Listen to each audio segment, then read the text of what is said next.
momentarily.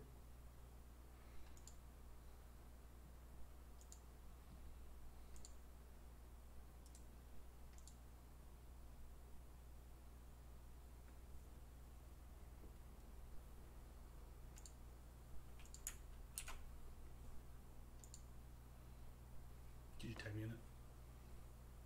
I will for sure. Cool. Shoot.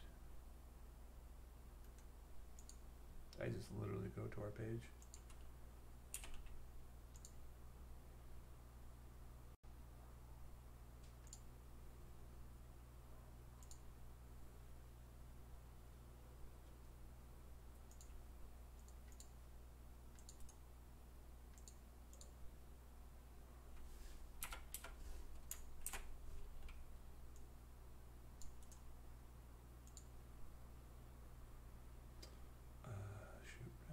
Tag.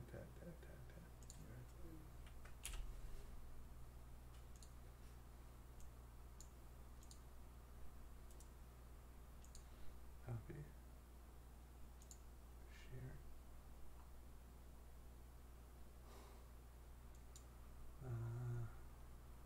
I'm just gonna send you the whole damn thing. Cool. That way you'll have the link. And then I'm gonna go here, and I think I go to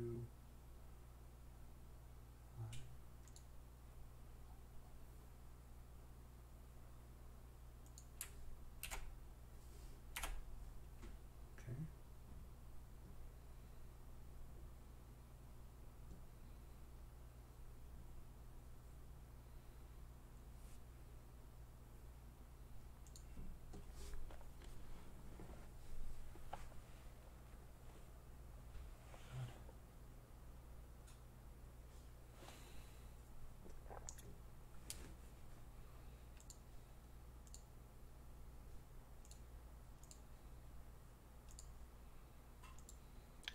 When you're good.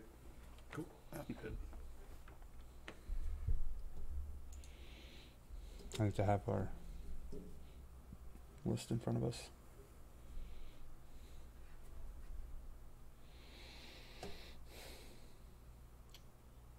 Cool. Is it- I'm gonna bring it up so I can hear us. They're gonna hear that echo. No, it's on my headphone. Oh, got it. Okay. Ready? Okay. Yep. I'm good. Welcome everyone to the Big Banter, Nerd Banter. I am your host, as always, Nabil Rabadi. I'm here with my co-host, who you are all unfamiliar with, and probably weirded out by, Tori Parson. Hi. How's it going? It's going well. Full of enthusiasm you are, I can tell. So this is a new show we're starting up today. It's called The Nerd Banter. Basically, it covers gaming and movies and kind of everything between that. Comics, just whatever nerd thing you can basically find. And it's basically just an interest that Tori and I have had for quite a while. Yeah, we've been talking about this since we first started working Since the with first grade, I think. That long. Yeah. Well, no, Tori and I have been discussing doing a show like this since we started working with each other about 3 or 4 years ago. As you can tell by Tori's shirt, he's a huge comic fan, comic movie fan. I mean, just everything in between, again. So today, we have a pretty fun show, at least we think.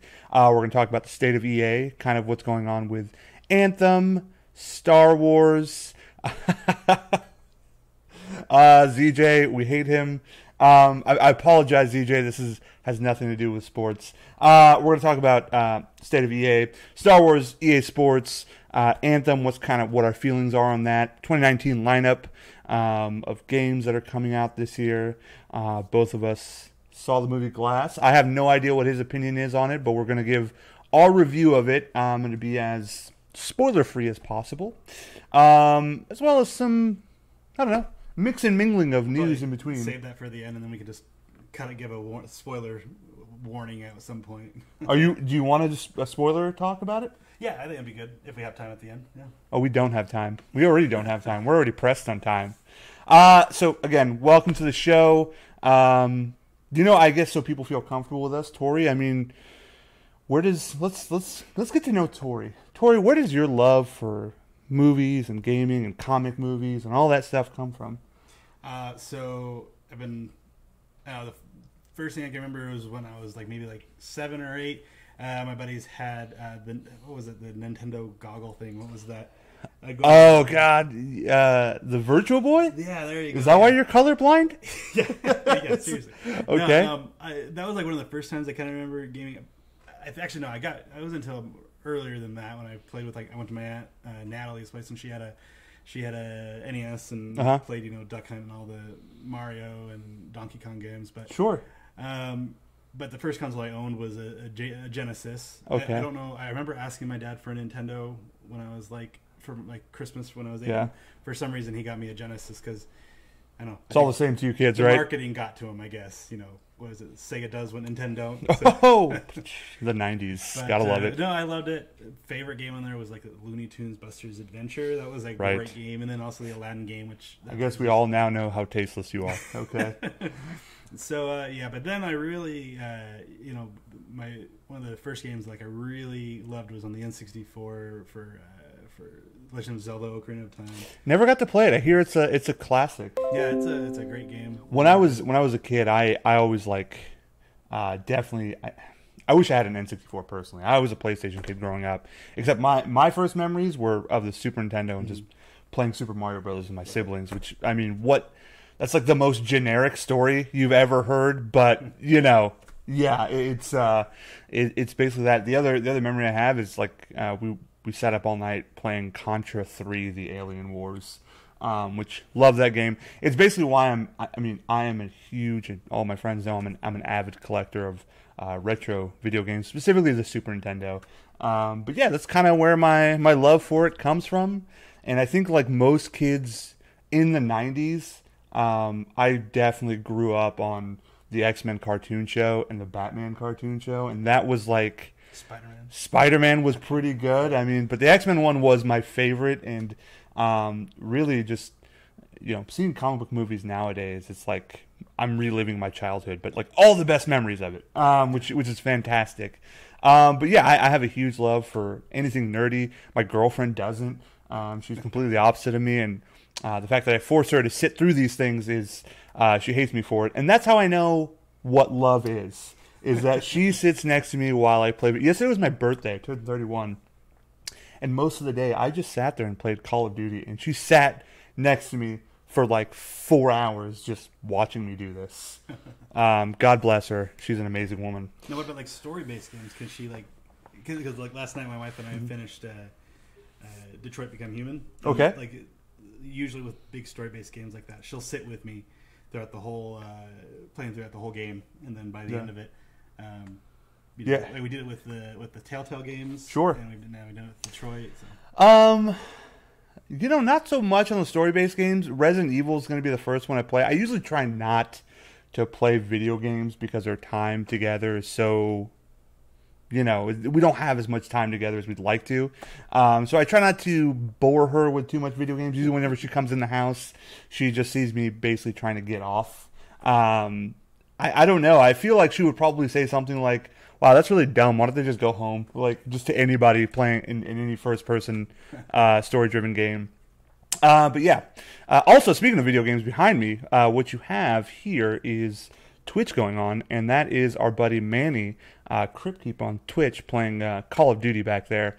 So shout out to you, buddy.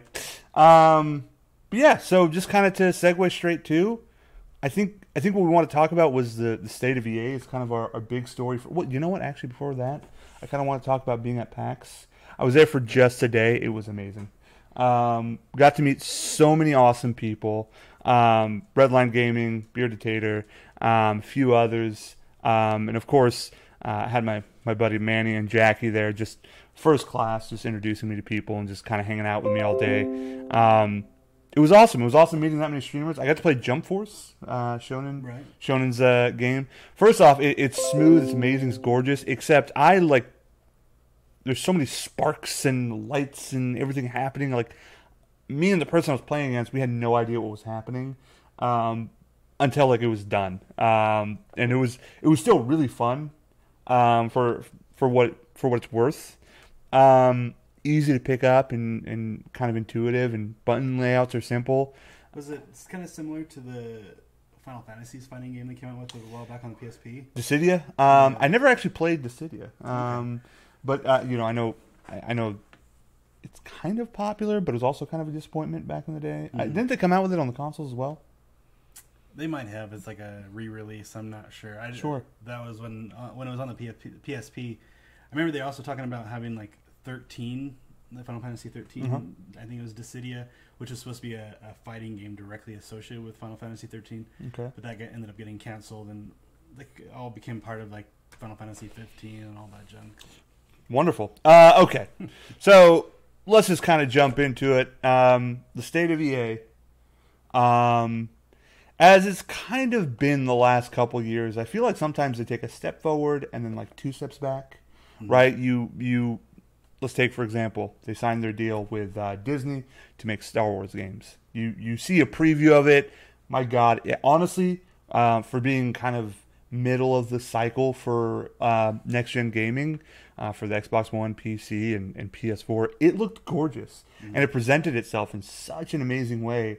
Except when you played it, it took its 2 steps back, right? Like that first Battlefield, like had very little depth to it. Right. I remember it feeling really floaty, and like aiming felt very generic. It didn't feel like I was being precise at all. It just felt like the weapons all kind of shot the same. Even. Yep. Maybe they sounded different, but they all. And then your special character power-ups were just It was like I felt like there was no way of earning it, because it's like all of a sudden like a power up would land on the ground and then you'd go and get it. Whoever the first person was to pick it up was Vader. Or whoever that person was. And then even going down the road with that game, even to the second one where they said they were going to clean up some of that stuff and add more to the game. They added a story, and they added dogfights, which was awesome. But then came out with a mess as far as microtransactions. It was riddled throughout the entire damn game. Well, and the funny thing is they had just like right before that, months before the release of Battlefront 2, they had said no paid DLC. Right. And people were like, oh, great. They're getting away from the DLC, because that was a big issue with the first EA Battlefront game, because, as soon as like the new DLC came out, which was horribly overpriced. Like I think like there's like 2 or 3 DLC packs that cost the same as the original game. So if you're getting all 3, you ended up spending, what is it, like a $240 on sure. Game, which is ridiculous. And so just that really gave a bad taste in people's mouths. So with 2, they wanted to get away from it, but then all of a sudden there's these microtransactions, and I think the time that you'd have to play in the game just to finally play as Darth Vader, you'd have to put in like a ridiculous amount of hours. I remember you had to unlock their special characters. Yeah, that's right. Yeah, and you had to play like 200 hours to get it without paying for it, or pay, a stupid amount of money just for a chance to play them. It wasn't even guaranteed. And here's the thing: like everyone feels like the idea of a Battlefront is super cool, right? It is a really cool concept if done right. I mean, it was great on the PS2 and Xbox back in the early 2000s. However, what everyone loves about Star Wars is the story, the lore of Star Wars. I want to say it's been... How many studios have been shot down and canceled Star Wars games? I want to say it's like 5 canceled Star Wars games that were of single-player narrative that were shot down basically when EA took over. Recently, there was one by Visceral Games that was shut down. So it wasn't even... It was what Visceral Games started, but so Visceral Games made the Dead Space games. They were well regarded for creating this awesome universe of horror, which when it came out at the time, horror games kind of got boring. They weren't really scary. They were becoming action games like Resident Evil 5. And so Visceral came in and they created Dead Space and created a name for themselves by making something truly terrifying. And then the sequels got kind of a little watered down. They weren't as scary. They were a little more action-based, but they were still pretty terrifying compared to everything else.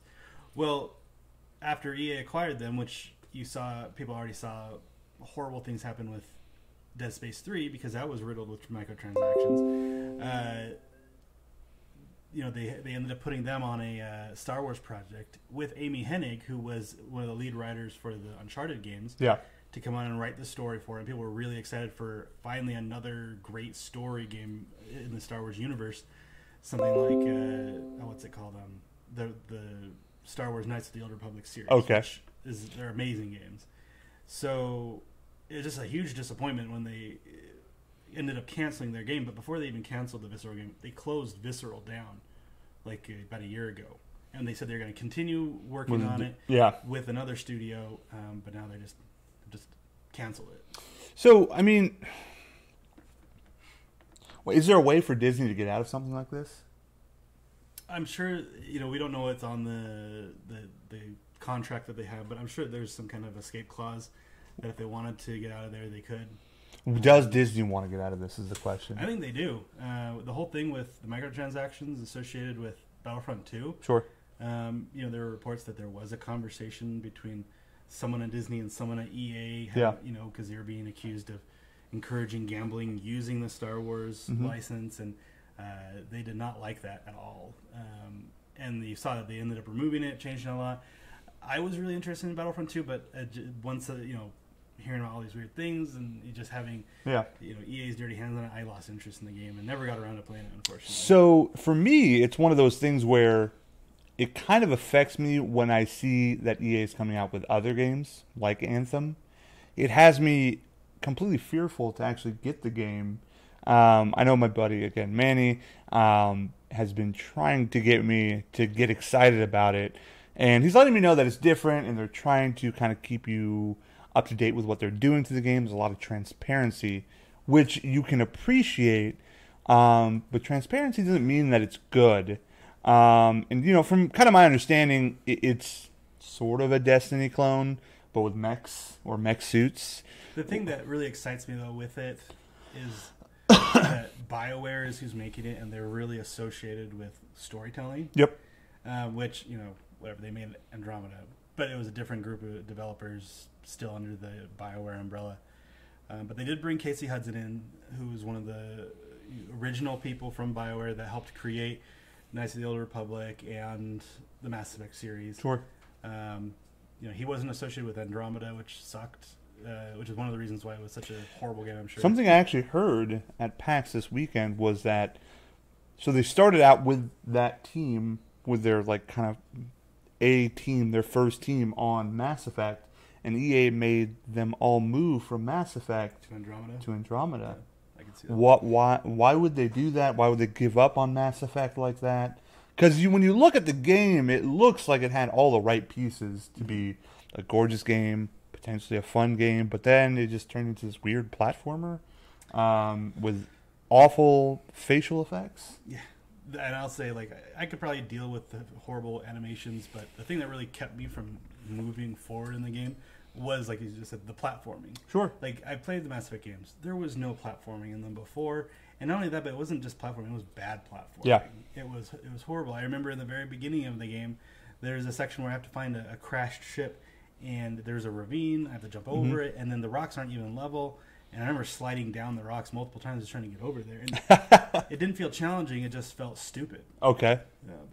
Yeah, I it worries me when I look at Anthem. I mean, I was watching a bunch of gameplay of it earlier today. I'm going to give it a chance. I really feel like I need to play that beta with someone, because I would consider myself the kind of gamer that's a social gamer. Mm-hmm. I like to play with other people, especially with multiplayer games, and just to me, it's fun that way. Yeah. But with that being said, it scares me that it's going to be boring. Well, the thing is, really, this is like the BioWare's last chance, I think, at remaining relevant or remaining alive, essentially, because we've seen studio after studio getting shut down by EA because EA doesn't understand that time creates quality. But I don't. If Anthem isn't a success, I see them closing BioWare. Well, I mean, it creates quality in the sense that time is not. I mean, they have to adhere to their quarters, and that's what sucks about EA. That's why they come out with the same game every year virtually when it comes to EA Sport games. I haven't bought a FIFA game since FIFA 14. I played a demo recently. It felt exactly the same. There's a story to it. Madden has changed in very minimal effects for me. I play it; it's just the same game. NBA Live is atrocious in my opinion. The EA Sports, EA UFC games have gotten like a little better, but it's still the same thing. And I worry about how long this is sustainable for them, because them just saying, like for instance with Battlefield, right? We're not going to have any loots or any monetization, except when you saw the game come out, there was nothing to the game. It was a Battlefield 5 game that I haven't played it yet. I hear of some of the things as far as reviewers where there's not full content there, and that worries me. Right, I want to see a battlegrounds mode, a 1v99. I want to know the whole story, not just have to wait a month, which is weird to me. I don't know why they would do that. I don't know if they're trying to make a point as far as having a game come out without full, complete content. But I think the issue that I have with EA is just allow your developers to develop. And I feel like that would alleviate some of its problems. Now, is it possible for an EA to be like a Rockstar and take 3, 4, 5 years to develop one game? I think it is. I mean, look at how much money and how big Rockstar has made just from Grand Theft Auto 5 and from Grand Theft Auto Online. They've managed to make a ton of money off of just a single game. And I think they are a very good example of showing that it pays off to take your time on a game. We're seeing that now with Red Dead Redemption 2. Although I have a little bit of problem with Red Dead 2, but go on.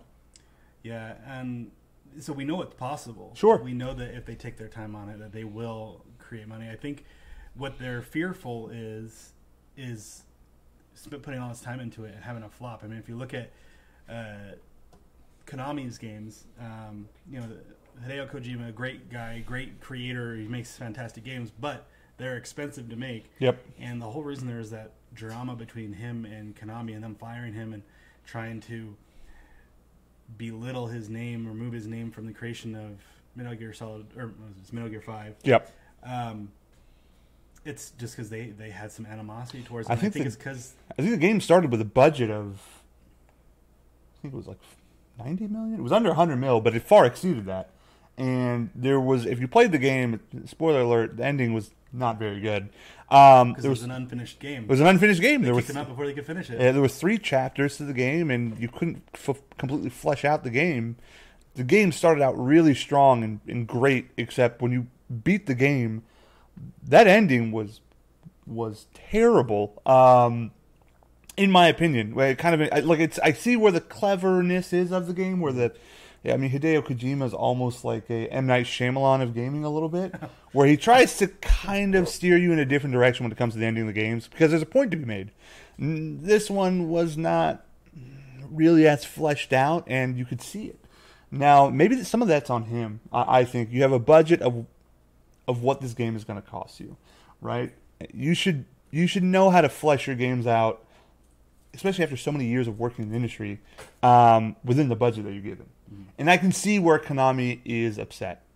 In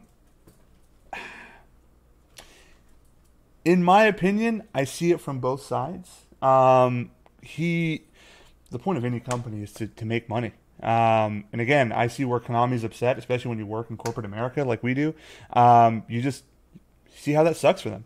I get that, but at the same time, I feel like the way that their response to it just seems so childish.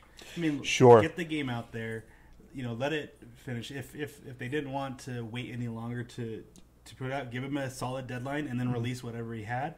Have him deal with the backlash if there's problems with the game, and then right. But you can't do that with a single player game that is story driven. You can't just say, okay, well, here's the game. We're not really done with it. So that's what happened with Final Fantasy 15, and it's been pretty successful. Unfortunately, we're not going to get all the chapters that they promised because the writer quit. Wow, that's not very good. But okay, they still gave you a ton of content that Nerd agrees with this. Good game. Nerd agrees with us, or agrees with me because I'm always right. Thank you, Nerd. I appreciate that. Although I don't agree with the bomber part. I'm Arabic, so I can't. I have to steer clear of that. Terrible Arabic joke. Okay. Is there anything else that you want to cover, if I'm just being blatant, on the state of EA? Honestly, I just want the same thing that happened to them that happened with Activision and Bungie. I want I want them to let. I would love it if BioWare was able to separate themselves away from EA, because honestly, I don't see any company ever succeeding, any developer succeeding under EA, and unless there's a huge overhaul of how EA does things, no developer's ever gonna thrive under them. I think I think people are steering EA in the right direction. Personally, I mean, with the debacle of Battlefield 2, Star Wars Battlefront 2, I'm sorry, with that debacle, you can kind of see that EA is steering itself in the direction of where we want to be more consumer friendly. However, the execution is relatively poor so far. I commend them for their effort, and I'm pretty sure they just want to be in that light where they're seen positively, because social media has quite the impact, and you saw it with Battlefront 2. That's just kind of my thought. I would love for just it kind of to crumble a little bit. Of course, that's people's job, and that's a terrible thing to say, but I just kind of want the roots to be shaken up and some of those rotten apples to fall out, and just kind of correct course. Maybe have a better quality and take your time with your games. Mm-hmm. That's just kind of how I see it. But with that being said, we kind of move on to Activision and Bungie. And before I move to that, Nerd, thank you so much for subscribing. You're awesome. Just to kind of reiterate, we're mostly like kind of a sports podcast, but personally, I kind of want to take the channel into a variety of directions, and gaming, comics, movies is going to be one of the shows that we cover bi-weekly. We're also doing kind of a wrestling podcast tomorrow. It's going to be once a month, but mostly we do sports. So don't be too discouraged if you see us pop up, and we're mostly talking about sports. But just to kind of give you a profile of us, I guess to say. But with that being said, Activision, Bungie splitting up. Take that away, Tori. I think it's a very good thing especially for Bungie. Mm-hmm. I mean, there are reports saying that when the split was announced, everyone at Bungie like literally cheered from in the office, and they were very excited. And I think there was a lot of ham-fisting that went on by Activision, putting kind of leading Bungie into a direction with Destiny and Destiny 2 that they didn't really want to go, but Activision had the money, so they had their say. But I think this is great for Bungie. Obviously, they're not going to have the money or the budget provided by Activision like they used to, but they now have the freedom to do what they want. I feel like they've probably made enough money on that game to where they probably have something saved up for that IP, and them making a third Destiny. Now, the question I have is a third Destiny the smart move to make? I when this initially happened, I thought no, they need to just continue adding on to 2. But I think what sorry, our co-host has joined us. Go on. I think they will come out with a 3, just because I think they want to have their own kind of footprint on it. They don't want to have anything associated with Activision's vision. They want just their own vision for it. I wouldn't be surprised if Destiny 3 ends up kind of being a reboot for the Destiny series. Would you reboot it? Would you reboot the entire story? There's a ton of lore, a ton of story going on. Super interesting story too. Mm-hmm. It's deep. Yeah, it is. And I love the story of Destiny when you look into the lore, but it's presented in flip cards. Yeah, in the first one. Yeah, which I don't understand what's so hard about putting lore into a game like that, because it's a game when you have a ton of grinding. When you have why can't you just have the audio in the background of the lore? Like, when you have a publisher that oppresses you, that probably causes for some of it. So, I mean, personally, I think, listen, when you're now on your own, it's probably the smartest idea to go with your strongest IP.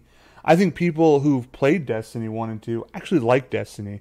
I am a fan of Destiny to a certain degree, right? It got to be, relatively speaking, the same things over and over again that you're grinding for, but not really getting paid off on. If I may just put Nora down for a second. There we go. She's alive. You kind of just kept grinding over and over again, but not really reaping those rewards. And I thought that was frustrating because you're doing the same task that's time-consuming as hell, and you just want to be rewarded for it. However, there are aspects of Destiny that I loved. And my fondest memory, the thing that I loved the most, was when you first did the raid. That first raid, I think, took us about 5 hours to beat. I remember hearing about the first team that beat it, did it in like 7 or 8 hours. And finally, when we looked everything up and felt like we were leveled up enough. Or figured out how to cheese it. Figured out how to cheese it a little bit. You figured out how to cheese it kind of afterwards. You went on this adventure that was challenging. It was hanging out with your friends. That was awesome. It was team building, all that stuff. Those were aspects of Destiny that I genuinely cared for and loved, and I want to see more of that. I look like I'm balding right now, and I really hate it because of this light above me. Well, you are bald. So. I'm the most bald person ever. No, I'm not bald. It's just, it's a little. I can't fix it. Stands that come over. It's heartbreaking. Anywho. But I do. Actually, let me answer this question. Now that Bungie is free again, does Bungie go back to Microsoft and make a Halo game? No. No? No, I don't think so. No, they don't want to be associated with another publisher. I mean, why not? Maybe down the line, maybe you can make a good Halo game. Yeah, but I'm not saying that Halo. I haven't played a Halo game in a little while, but what if you have a really good idea for a Halo game, and maybe there's a different mechanic or something that Bungie wants to use? Would you not accept that? Well, I would love it, honestly. It would be the best thing ever, I think, if they were able to go back and create a Halo game. I just think that now that there's the existence of 343 Industries, which does have a lot of ex-Bungie employees, very key ones that are able to help make carry on the Halo name creation. Yep.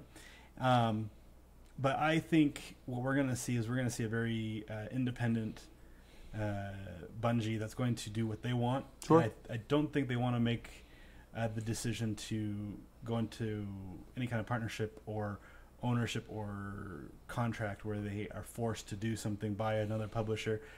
I think they had a very healthy relationship with Microsoft. I don't think that they had the same kind of issues that they may have had with Activision.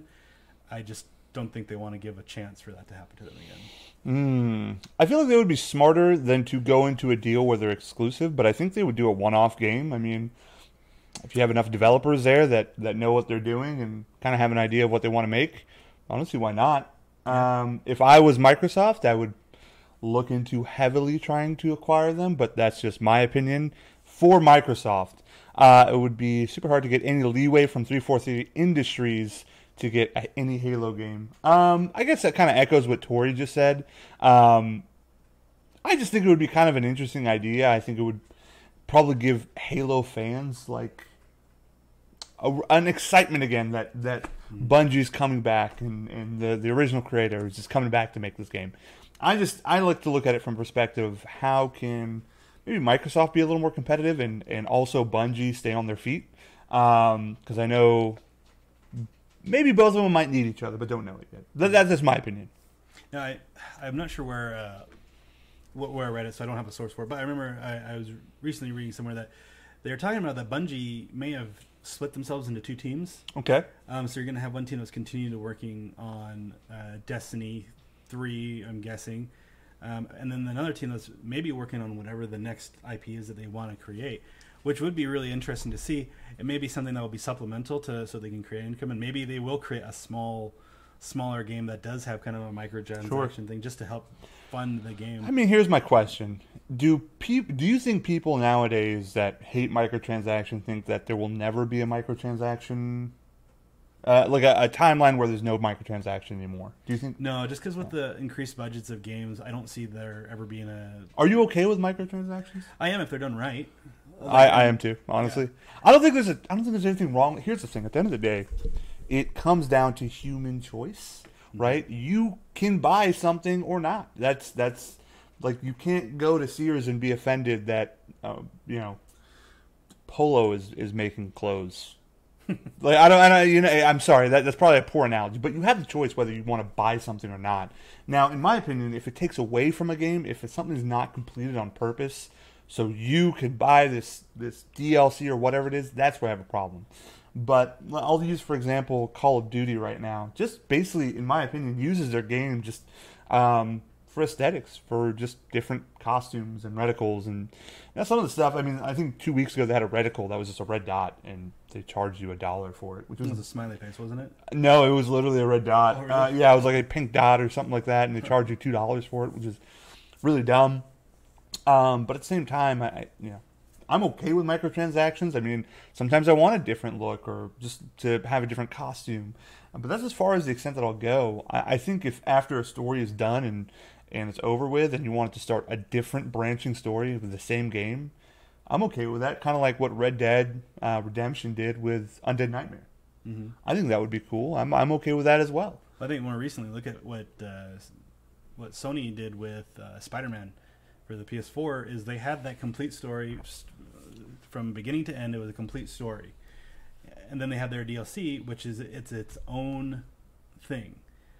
With the DLC on, with whatever, I think there's 3 different DLCs having to deal with, I think was it Hammerhead, one of the villains. Yep. Dealing with Silver Sable, and then Black Cat.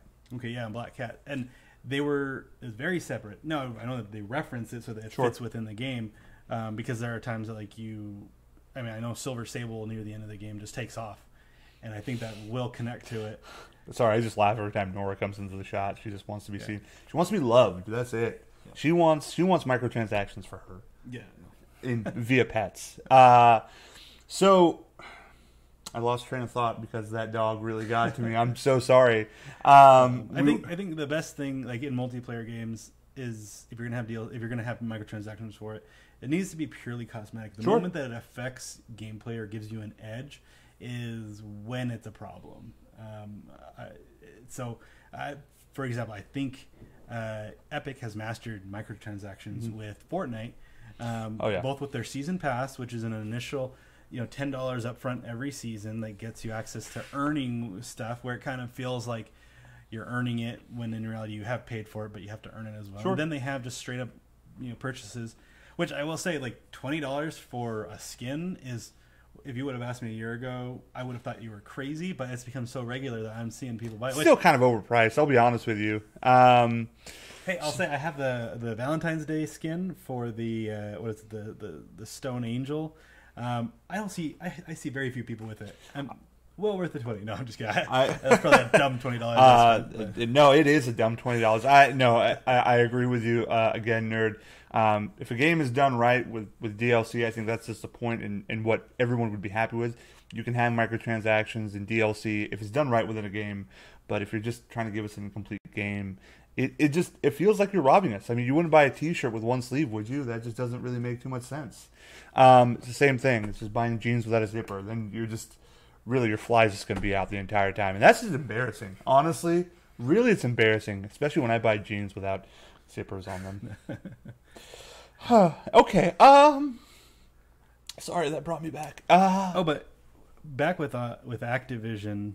Sorry, we're going to backtrack to Activision. Sure. Well, now there's the talks of fraud going on. So what is this fraud thing? Because it has something to do with Bungie as well. Well, the whole thing is the separation from Bungie, because I think there are a lot of investors who see value in Bungie, and there is the chance of someone had to have known that they'd be split, Activision and Bungie would be splitting, which then gives the opportunity for people to sell their stock beforehand because they know it's happening. Got it. And so creates the opportunity for insider trading. I think that's really all it is. I don't see many other ways. What could be the penalty to something like that? Do you know? Fines is probably what we'll see.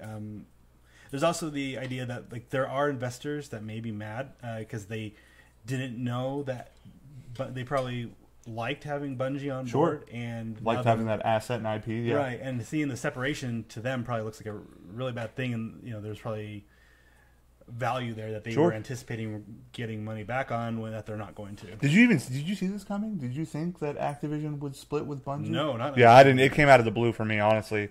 But I mean, they're kind of. I mean, speaking of Activision, just something small. I mean, if you are a Call of Duty fan, today they did release their Barbarian event for the black market.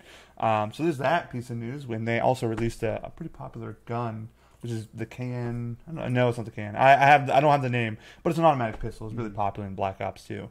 So there's that going on right now. Just throwing that out there. To me, I'm excited because I actually enjoy. I love playing Blackout. It's probably one of my favorite game. Black Ops 4. Black Ops 4 Blackout is one of my favorite game modes that I just play religiously. What's the max number count? Is it 100 players? Does it start? It's 1v99, but I think when you're playing duos and quads, it only goes up to 88. Okay. Yeah. Yeah. Right now, also they've got the free Blackout is free right now in Call of Duty Black Ops. You know, my question is, how upset would you be? And I'm curious to whoever's listening, how upset would you be if they made Blackout free to play? I think it'd be fine because knowing that you paid $60, you would be okay with that. So there will be people mad. Okay. People that will not be okay with it. What I think though is if they were to just have just the Blackout mode itself become free to play. I think a lot of people would. I think there's still enough there in the package for Black Ops 4 if you remove Blackout to make it work. I'm not sure, and I'm just going to be honest here. I'm not sure I would buy another Call of Duty game knowing that every year that Blackout mode is free. I'm just going to say that. Because to me, that was a huge selling point when I played the beta. Mm-hmm. I loved it. I thought it was amazing. I have a ton of fun playing it now. I will likely be trying to stream it soon when I get on Twitch. So I would have a hard time buying another Call of Duty knowing that there's no Blackout mode there or Battle Royale mode. You know, I think this may be just, or you know, unless Activision is stubborn, which they are. Okay. You know, any big publisher like Activision is going to be stubborn, but I see in the future they will eventually turn to the paid as a service platform. Okay. Which I think already you're looking at games. Certain games are already paid as a service through Activision, but they're still charging that initial $60, which is ridiculous. But I think we're going to get to that point where we're going to see Madden, Call of Duty. Those are FIFA's. EA. Yeah. Okay. Sure. Yeah. On both sides. So you think gaming will be just as a service, right? Type situation. Yeah. Either I don't know if it would become a monthly fee to play the game. I don't think that would work. But if they ended up adding microtransactions, purely cosmetic, of course, that could be a way to sustain them. Something similar to what Epic does. Sure. I think that they could find some great success in that. I think we'll get to a point where they just figure out a way to monetize it properly that we'll see Call of Duty as a service. I think that's an interesting concept. I think Microsoft is doing something like that with the Game Pass. I actually am super interested in that. I hope something like that works, because if that does work, competition will only will need to respond. And I'm a PlayStation guy, so I would love to see Sony do something that rivals that. And tries to beat that. Doesn't cost $210 a year for streaming PS3 games, which is $210. Is that what is it? PlayStation Now? PlayStation Now isn't like $50 a month. I thought PlayStation Now was $20 a month. Okay, well, that's not too bad then. It's still pretty bad. I mean, yeah, it is. It's not. I'm not about that life. I would say $10 is too expensive for me. Which that is what Game Pass is. Right, but Game Pass gives you new games.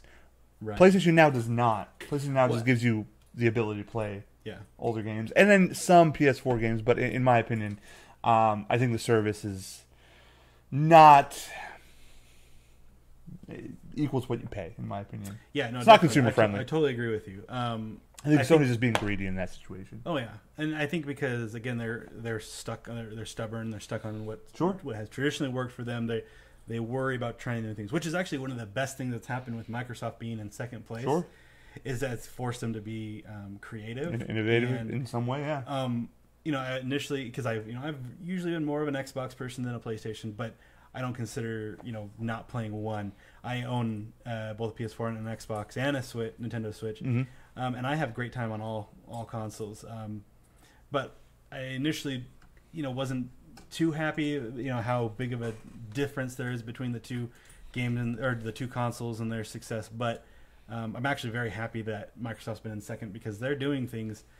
They're innovating in a great way that I think is going to continue. It makes me more or less excited for the next gen consoles. Really, that's kind of what I want to see.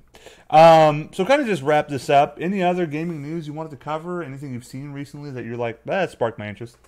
I mean, I know that they just announced Mortal Kombat 11. That's exciting. Stories in the last two games have been fantastic. As well as Injustice. I don't know what the hell is happening to my screen right now. That's... My wife literally had the same thing. Her wallet was on the space bar earlier today. Yeah, my phone was on my keyboard, and it just kept scrolling everything down, and I was like, what is going on?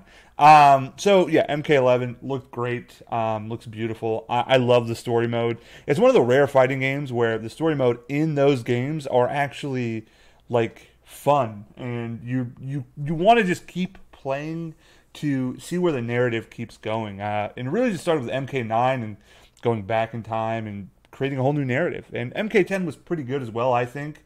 And I thought it was pretty fun. I'm excited to see where this picks up. Yeah, I think with I love the time traveling aspect and the way that the 9 really changed the story. 11 or 10, I really enjoyed that. That felt very fan servicey. Sure. But I was okay with that. It still ended up being a good story throughout the end. And it led up to a great ending that I think will lead up to a great story in 11. And I hope that Warner Brothers. And we're going to be we're going to love Ronda Rousey's voice acting. So to move on, we just kind of want to briefly highlight what's coming out this year and just kind of what we're looking forward to, and mostly kind of in alphabetical order. I think we already touched upon the first one. Anthem comes out February 22nd. Are you going to get it or not get it? No, it's gonna be a wait and see for me. It's kind of a wait and see for me too, but for just a day or two, because I don't know. Yeah, I don't know. I'm still like so on the fence. Like if it has good reviews, I'll get it right then and there. I think the thing that's frustrating for me is that I have. It's whether knowing which group of friends I have that are going to play it, because I have friends on the PS4 that for multiplayer that I play with. I don't play with them as much as I do as on my Xbox, but then I have a group of friends on the Xbox who that's where my multiplayer experiences are. I don't know how many of them are going to get into Anthem. And that's really going to be a big I'm going to I've told my buddy Manny, who's Crypt Keep on Twitch, that I'll probably get the game and play it with him on PC. So hopefully that'll be a game I play on PC and I didn't even think about it. That's probably where if I get it, it'll probably be on PC as well. I wish that there was crossplay. Epic's doing it with Fortnite. It's fantastic. I play with people on the Switch, on the PC, everywhere. It's awesome. It would be fantastic if EA made Anthem cross-platform. Would you pay an extra $10 if you could cross-play with all consoles? Oh well, yeah. I've bought the same game on multiple consoles because I want to play with different people. The thing that would keep me from doing that again is just no cross progression, or I have to have cross progression or crossplay. Okay, next game. It's one of Microsoft's few. Crackdown 3. I've never played it. I don't know much about it. It just seems kind of an open world. It was. I maybe rented the first one. I never got into them, but it's very much a Grand Theft Auto style game. Okay. But you're a cop with superpowers essentially. I'm looking forward to it, and it's awesome because it's going to be a part of Game Pass, which I'm already subscribed to. So, if it was only going to be a $60 game, no, there'd be no way I'd be playing it. But since it's a part of the Game Pass, I'm going to give it a shot. Sure. And I hope it's good. And Terry Crews is awesome. So.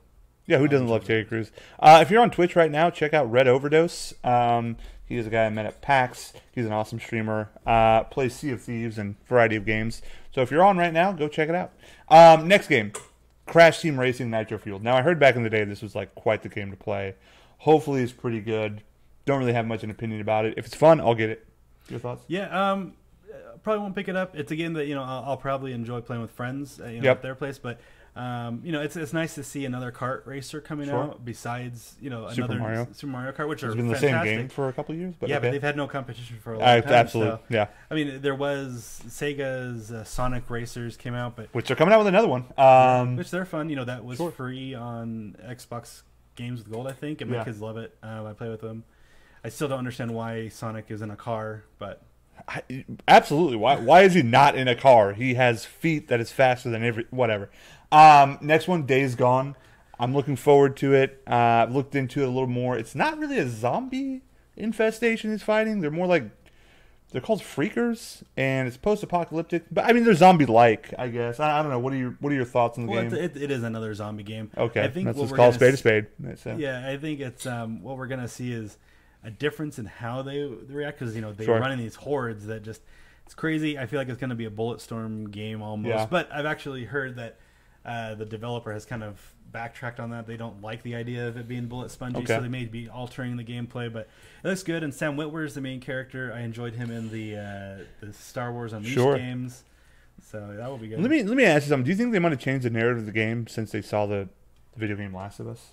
And they were like, maybe we need to make this a little more intimate, a little more personal. I don't think so. Just at the interviews I've seen with the creators, really their inspiration is coming less from Last of Us and more from Sons of Anarchy. Sure. The whole idea they said behind it was, what if there was a zombie outbreak, but with the biker gang, or if the movie Really be fun, actually. Yeah, but it sounds really fun, honestly. Next game, Devil May Cry 5.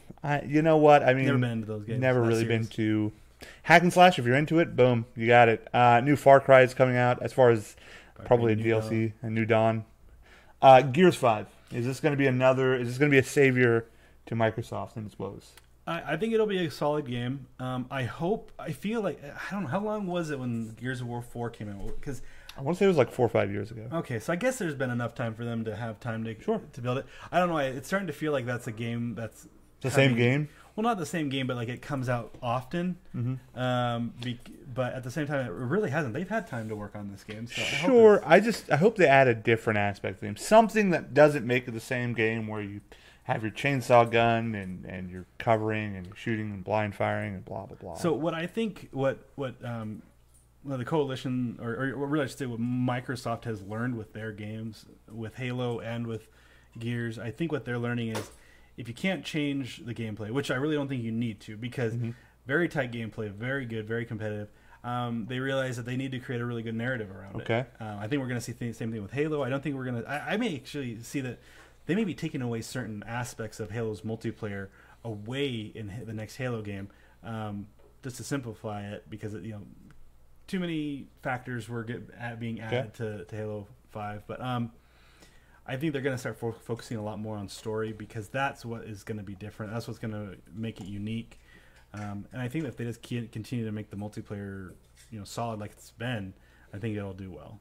Next game comes out in a few weeks. Jump Force. Played it at PAX.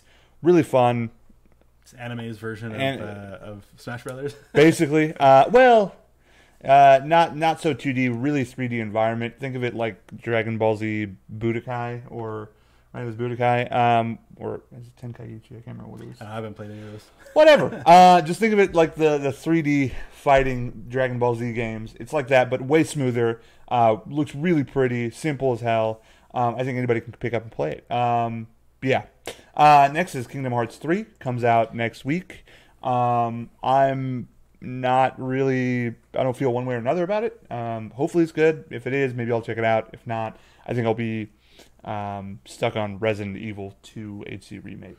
Yeah, I loved the Kingdom Hearts 1 and 2. Sure. Fantastic games, muddied story, but hey, whatever. It's a Japanese style storytelling.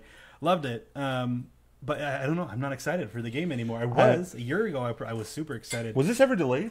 Oh yeah, it's been delayed multiple times. Originally, I think it was supposed to come out in like 2015 when they initially announced it. My lord! Even before that, because at the end of there's a cutscene at the end of 2 that kind of alludes to 3 coming out. Nobody expected it to be this long. Sure. Welcome to Square Enix. Luigi's Mansion 3 comes out in a to-be-determined date in 2019. I'm excited for that. That looks really fun. It's the kind of game where I think, the hidden mystery game, and it's one that I can play with my kids. Sure. So yeah. I've never played the RPG, but Mario and Luigi Bowser Inside Story plus Bowser Jr.'s Journey.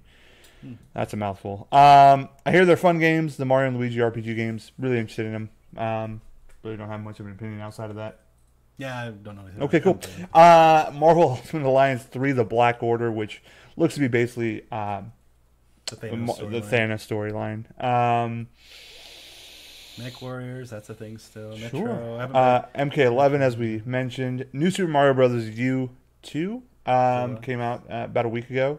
And Pokemon 2019. I'm excited for that. I love the classic Pokemon games on your Game Boy. That's amazing that they're coming out for the Switch. What was that? Back up. There's a C game. What is that? Skull and Bones? Or maybe we haven't gotten to it yet. I think we haven't gotten to it. I think you're thinking of Skull and Bones. We got the Medieval remake coming out. Which Sure. Resident Evil 2. Now, I'm going to start streaming soon. This Friday on Twitch. I am terrified of horror games. Like, genuinely terrified. Tori invited me to his house about a year ago to play, what was it? Soma. I backed out completely because I saw the trailer of it and I was like, I'm not doing this, even with 2 other men in the room. I'm going to be playing Resident Evil 2 Remake this Friday alone. I don't know why I did it, but that's going to be the first game I'm going to stream on Twitch, Big Body or Body. Find me there Friday about 7 o'clock. I'm going to be starting. I'm excited for this game. I did play the one-shot demo. It was pretty fun. There were times where I was really scared and frantic as Tori watched. Your thoughts on it, Tori? I think, well, it's nice to see a developer that has listened to their feedback, because for a long time they just became really generic, really boring with their action-style games with Resident Evil 5 and Resident Evil 6, which was horrible. I mean, it was fun if you knew what you're getting into, but it was by no means a fantastic game. I think that they understand, okay, people want horror because that's what they're known for, the Resident Evil games. And I think Resident Evil 7 did some really good, open their eyes to the success of their going straight horror. And I think we're going to see that with Resident Evil 2. Something I feel really not so good about, Shenmue 3 finally comes out in August. I just don't think it's going to be good. But that's just my opinion. I'm hopeful for it because I loved the first Shenmue. I even bought the HD. Did you play 2? I didn't play 2 yet, no, but I'm excited for it. I heard I didn't play it either, but I believe it had a cliffhanger, which will finally, people have been waiting for, 10, 15 years. Like 20 years. Finally going to get an answer to the cliffhanger. Skull and Bones comes out, and that's basically Ubisoft's naval battle from Assassin's Creed in a game. Without the, on foot part. Sure. We're going to be wrapping this up pretty soon. Star Wars Jedi: The Fallen Order. It's a Respawn game. I don't know what to think of it, but hopefully it's good.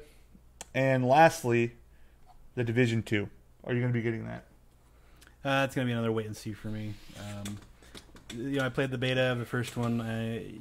Just didn't grab me. And sure. I've heard a lot of changes have come to the Division that has really made it a much funner game. But just at the same time, it was when I was getting into Destiny, and I just didn't have time for both of those games to be in my life. Sure. I enjoyed the Division for a little while there. But just like Destiny, it got to be repetitive and kind of hollow. But with friends, it was fun. I enjoyed it to a certain extent.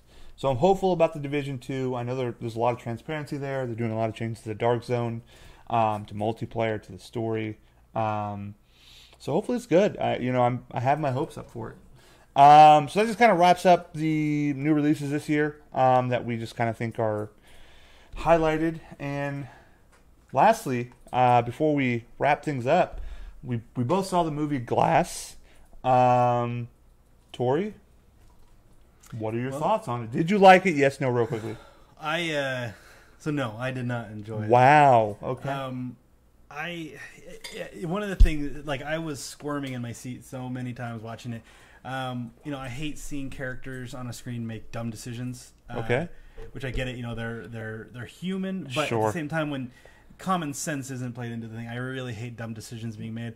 The dialogue was really hard for me to listen to, which M. Night Shyamalan is known for that. He writes his own his own scripts. He's known for having kind of odd dialogue, which is kind of his thing. But it just felt. Well, the bigger issue was how long and drawn out the movie was. My already counterpoint to this is, how many people do you know that have ever made dumb decisions in their life? everyone. I'm just going to go ahead and say everyone. They've all been financial, so. And then, when you just listen to people talk, it's really awkward. Like, well, I think the issue that I had with the dialogue was, one, it was awkward. It was M. Night Shyamalan's standard awkward dialogue. I like it. I like the quirky awkward. There's a sense of realism. But there was too much of it. The thing I felt like the movie, it created one of those like sins of cinema. Is it talked too much exposition when you're supposed to have show don't tell. Sure. Which M. Night Shyamalan did not show all in this movie. I will agree by saying there are certain points of the film, and of course everyone knows there's a twist to every M. Night Shyamalan movie. Which, by the way, a horrible twist. I don't agree. In fact, I don't agree. As far as the twist and the ending, they're tied into the same. I like the ending because it took a chance. It was something different. And with that genre of movies, which is basically kind of is and feels like not a horror movie, a superhero movie, it took a different direction, and I commend them for that, and I liked it a lot. I will agree with you by saying the exposition, the having to explain everything, was not necessary, and that, in my opinion, makes me feel like you don't trust your audience to get it. And that's where how many shots were there of them showing someone installing a camera? I can't even number how many times. Here's the thing: when I saw that, I just thought to myself, "Well, okay, that's." I think your problem with movies is this, Tori. You guess the end. You're so into movies that you believe everything leads to something. Whereas me, I just take it for what it is. It's just somebody installing a camera, right? Because I'm a simple B word. And that's where you mean a basic B word? Sometimes basic. I love Godiva chocolate. They're actually not bad. Let's just be honest. Anyway, whatever. I just took it for what it was. And if you're the kind of person who guesses at everything in a movie, then sure. Then sure. The ending and everything to it is going to be like, really? Okay, well, see, here's the thing: is it wasn't necessarily that what they told me what was happening. Is it was super repetitive. Like the whole idea with is it a spoiler? Are you going to spoil? Yeah, I'll be careful with that. We'll wait a second. But no, there was a ton of repetitiveness, which there was some great. Like I think there was a lot of really good ideas in the movie. Okay. The problem is that they repeated themselves so many times on certain things. Which to me, the issue that they were trying to present was so obvious that the answer to it that it just annoyed the heck out of me because there were just factors going in that made it obvious that they were one way or the other. Okay. And the other thing is one of the biggest things they did wrong is that they introduced a new a new factor into the story too late. Like literally, there's a huge the twist introduces something at the end which.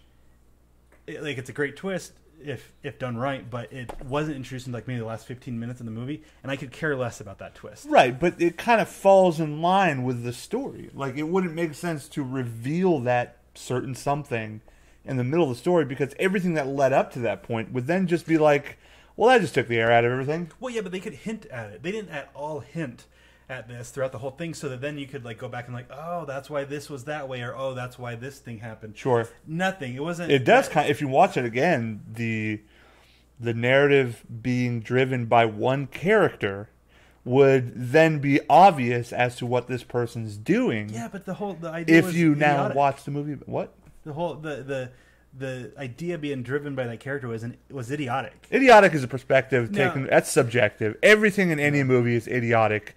Why? Because you only have 2 hours to make a movie, right? So I would say suspend your imagination a little bit on reality within a movie. Like in my opinion, one of the dumbest things, and I'm just going to spoil this little part. Well, one of the dumbest things. Spoilers then. All right, we're going to get into spoilers in literally 5 seconds. So 5, 4, 3, spoilers. 2, 1. We're going to spoil Glass if you haven't seen it. Okay, listen.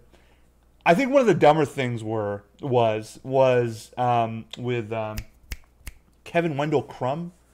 with the lights flashing? Why don't you just close your eyes or explain that? Yeah, better? why don't you just grab a freaking pillow? Like, and that's not really a spoiler. They show that in the trailers, but Yeah. just put a pillow over your face and run out the door. And the other thing is, like, what is that doing to him physically? Right. Well, it's just part of his narrative, and I'm okay with that. Right? His dissociative disorder, the light, and all of his in the Suspend your belief, whatever. Yeah, whatever. So here's the thing, and I think you explained that in a simple manner. Just don't give him bed sheets. Just don't give him something that allows him to cover his eyes. Such a good. That would have been such a good That's detail. just an easy way to cover his that. room, and there's nothing in his room. Exactly. It's just you can't cover your eyes, or you have bed sheets that you can see through the light. Yeah. Exactly. Whatever. The other thing is, like, what's to stop him just covering up his eyes? Like, what's to stop him from that? Sure. I think you would make the light super strong, or whatever the fudge it is, right? Okay. There's certain ways to explain certain things. Thank you, Rachel. You're a sweetheart. I love you too, babe. So there's certain ways that you can. I also didn't really care for David Dunn's character, Bruce Willis. Actually, I loved his character at the beginning. I liked him when he was on the screen, but his character came off dumb at times. Tired? Where he was always trying to take a nap. Well, that's just Bruce Willis nowadays. But I didn't like the fact that he just accepts what he sees. Right? No. This is in your head. Yeah. Well, okay. That part I didn't like too much. Gets onto like one of the dumbest aspects of the story. So Sarah Paulson, she's the therapist that's trying to help them. She's trying to convince them of this narrative, which at the beginning you don't know she's trying to convince them. Sure. It sounds like she believes herself, trying to convince them that they have no powers. That's all in their head. My problem with that is, okay, well, he's already lifted thousands of pounds. He's bent steel. He can break down a wall. So what is there not to believe about him having powers? All right, how is that going to be a mental thing? Well, let me just go ahead and say this.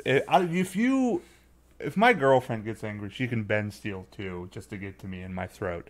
So I can see how he could suspend his belief on that one. Okay. Well, and another thing is, like, one thing that I wonder if M. Night Shyamalan had any, if he had any inspiration for this or not. But I remember that what this kind of reminded me of was there was a storyline in the old Batman animated series where he gets captured, he's put in a prison, essentially, like, all of the well, there's two different stories, but there's one where the prisoners capture him, they try to convince him that he created the villains because he needed a villain. And it kind of like a famous story. Yeah, tried to mess with his head, trying to convince him he was at fault. But in the end, obviously, Batman understands that they created him. And then there's another storyline where he loses his memory. He's put in a prison, or Bruce Wayne gets put in prison. He forgets he's Batman, and someone tries to convince him that he's someone other than who he really was as he's trying to get his memory back. And those were great, incredible stories, and they kind of felt like that's what M. Night Shyamalan was going for with this, by trying to get into their heads. But it just failed so horribly because he didn't get creative with it. It was the same beat. He just kept saying, Sarah Paulson's character just kept saying, what if it's all in your head? What if you're not really a superhero? But then she kind of explains it, how it could be in his head. And if they would accept that fact, and that's where the doubt comes in. Her explanations were so fake. And the other thing is, if you're going to tell someone they don't have superpowers, why are you rigging their bedroom in a way that is essentially that works against their power? Well, I mean, if they feel that's their weakness, and that's what stops them and controls them, then why not? Okay, but then that's acknowledging they have a power. No, if they believe it's in their head, and that's what stops them from doing what they're doing, then why not add that in there? Why not just do it? I would. If I was trying to stop someone and they thought I had a gun on the other side of the door to stop them from doing whatever they're doing, then I would let them know there's a gun on the other side of the door. So then why are they giving him steel chains that are... When in that scene when they're... Don't all prisoners get steel chains? Okay, well, if you watch that scene, all three of them except... Or out of the three of them sitting in that scene, that weird pink room, sure, he's the only one that's chained to the floor, and it's like way overdone. It looks like it's a chain meant for a cow. So then that's another thing further acknowledging that he has super strength.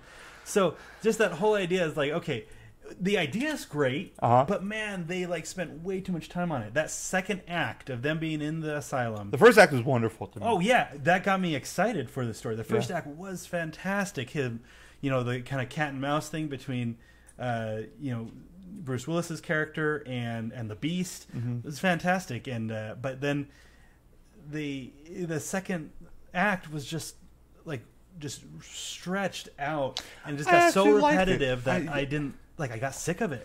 I liked it. Listen, I liked the idea they were trying to present. I think they presented it. They could have presented it in a better way. There were certain things that could have fleshed out a little bit better. But in my opinion, it was a fun movie. You got to see this arc play out, and I enjoyed the ending for what it was because it's not a traditional ending. It's not. It's different. And again, we're going to spoil it. Everyone dies, except for Mastermind. Mr. Glass, whatever. He dies. Except for Mastermind leaks a video of them fighting. Which the thing is, that's like the dumbest thing ever because in this day and age, everyone's like, "Oh, they doctored that." That's all they have to That's do. kind of the first thing I thought of. But I mean, I think they would trust people to look into things and blah blah blah. Whatever. I liked it. It was so cringy at the end when they're like the three characters that become the main characters at the end because the original main characters all die. Bruce Willis's son, the Mr. Glass's mother, and the girl from Split, the kidnap victim that is suffering from Stockholm syndrome, which was a good idea. I thought that was cool. She kind of they kind of hint that she has powers. Not really. They do. They do. But anyways, they tried to build it up as like this like fantastic scene when they're leaking it. Why were they in a train station at the end? I actually don't know why they were in a train station either. Why were they holding hands? Why was there all this inspirational music? It's just show it. If you've seen the ending of Watchmen, you see that Rorschach's journal spoiler from a 10-year-old movie. Rorschach's journal, you see that it's left at the journalist's office, the newspaper's office. Sure. So you know that information is going to get out there, which that's how you show it.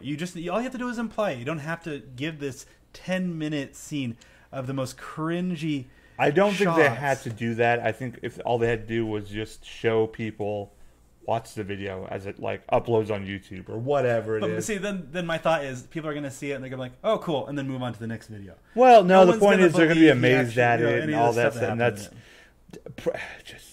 just let your imagination They should have. I mean, the thing is, the whole idea of them going to that tower, which they kept teasing, which I didn't think they were going to get to. At first, I did, but then I was like, "Why? This doesn't really. It seems like it has the budget." Nora has an opinion, but that's the only way that it would have made sense was for the people to believe that they had powers was to have that scene where he's climbing the tower, they're fighting. I thought that would be a better explanation is for him to climb the tower and leave imprints on the tower, etc., and so on. But and have the media reporting on it, have helicopters around showing it. People are seeing it live on TV. That's believable. That makes me believe society will know what's happening.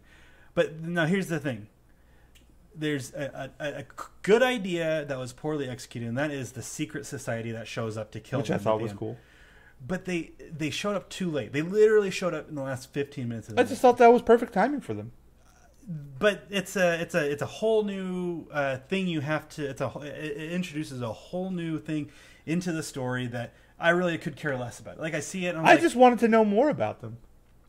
Right, but the thing is, if they hinted at throughout it, that maybe they even. What if M. Night Shyamalan tried to do something where he was able to even convince us that they didn't have powers, that it was in their head? But then you saw hints to oh, what's this thing? If they had shown that stupid tattoo of the clover on Sarah Paulson's character earlier, and someone could have been like, "Oh, what's that?" And she's like, "Oh, nothing," or she make up some stupid story that sounds fake. Fraternity. A fraternity, yeah, that kind of sorority, thing. Or, whatever. Show her talking to some. Overlord person that you hear her just talking with that kind of have some weird dialogue that makes you question why is she having that conversation.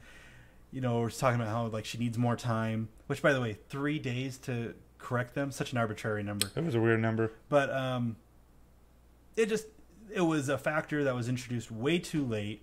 I think they could have hinted at the secret organization. Sure. Earlier on, that would have made it been would have given me that aha moment at the end with the twist, but no, it was a twist at the end that look at Signs. he kept showing the daughter with the water throughout the whole movie, being like, what's with the water, and that the daughter's leaving it everywhere. Which is still a dumb twist that they're allergic to water. You're gonna aliens are gonna invade a planet that's covered by 70 or 80% water. That seems like a really bad idea. I liked Signs personally. No, I loved Signs. It was one of M. Night Shyamalan's great movies, but he does some dumb stuff in his movies for whatever reason. Sorry, go on. Just that movie was so frustrating. But at the same time, I don't know if he could have done any better. Honestly, I'm sure. I mean, in hindsight, you could have done certain things better. There's always ways to do something better. I liked it at the end of the day. I really enjoyed it. It was a fun watch. I liked the different twist to it. If you were to give it a grade, what would you give it? Like a scale, I guess 5, A, B, C, D, F. We'll do that. Oh, I'd give it a solid D. Okay, I'd give it a C+. Oh, yeah, you're generous. I like the movie. No, and that's okay. People can enjoy that movie. Oh yeah, it's definitely okay. Believe me on that. It's more than okay, friend. I was super disappointed with it. Just things that I think could have been handled differently that would have made it such a better movie. If they had removed, half of the time instead of it being a 2-hour and 6-minute movie, if they had made it an hour and a half or an hour and 40-minute long movie, I think it would have been fine. I would have been fine with it. Is it kind of like making a potentially 1-hour podcast to an hour and 15 minutes? Last thing with it. Okay. I get that Bruce Willis's character's, kryptonite was water. But in Unbreakable, all that it establishes is that he can drown. They never said that the water made him weak. Because he did, but I could be wrong. It even shows when he's in the water with the Beast in the movie. He manages to punch a hole through the water thing, and he was strong enough to get out of there. So why is he so weak once he's out of the water? Is he weak enough for some Joe Schmo to come and just drown him in a puddle? When did they establish that it made him weak? I feel like they never established. I thought that was an Unbreakable. That was the whole idea. It almost killed him when he was a kid. Right, but that's just, to me, it just seemed... Now you're just being too nitpicky. This is where you're being discredited right now. Okay. I felt like they were changing the rules of his powers. I'll tell you what, man. He fights the Beast in rain. My God. In the beginning of the movie. And that's different than water. That's different than water. Oh, okay. Yeah, must be the He didn't fight him in rain. He fought him in a warehouse. In a sword. Not until later. They're outside in the rain. And not only that, when in the first movie, in Unbreakable, when he falls into the pool and he climbs out, he manages to get up and go back in the house and save the family. Well, it just weakens him. Then why did he? Where did his strength? How did he? How does Superman? How quickly does he recover? Listen, you're being way too in the weeds about this, because literally kryptonite to Superman. Just look at that. That literally has no rules to it. It people just play with that weakness as much as they can. It's always different every time. Whatever. I think you're being too in the nitty gritty about this. It was a good movie. I recommend you go see it. I think you'll enjoy it. Unless you're Tori. It's not a good movie. First, I want to say thank you to everybody that watched the show. This was our first episode. Please like, share, subscribe, comment, do as you will.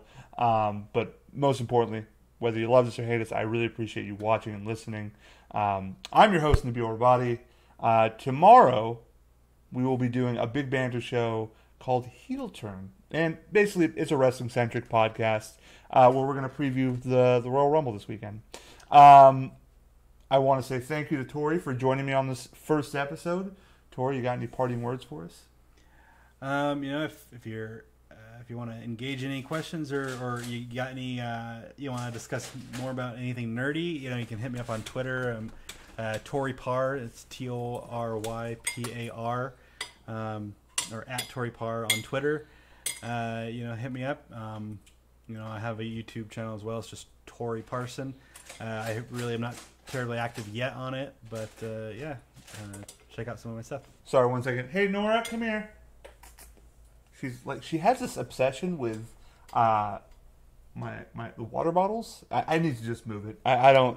It's a crammed apartment. I don't know what to tell you guys, but she won't stop going over there and just pawing at it. I don't know if she thinks it's a dead raccoon or something.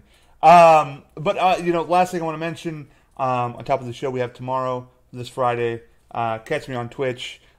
twitch.com/BigBodyRobody. I will be streaming Resident Evil 2 HD Remake. I am deathly afraid of survival horror games.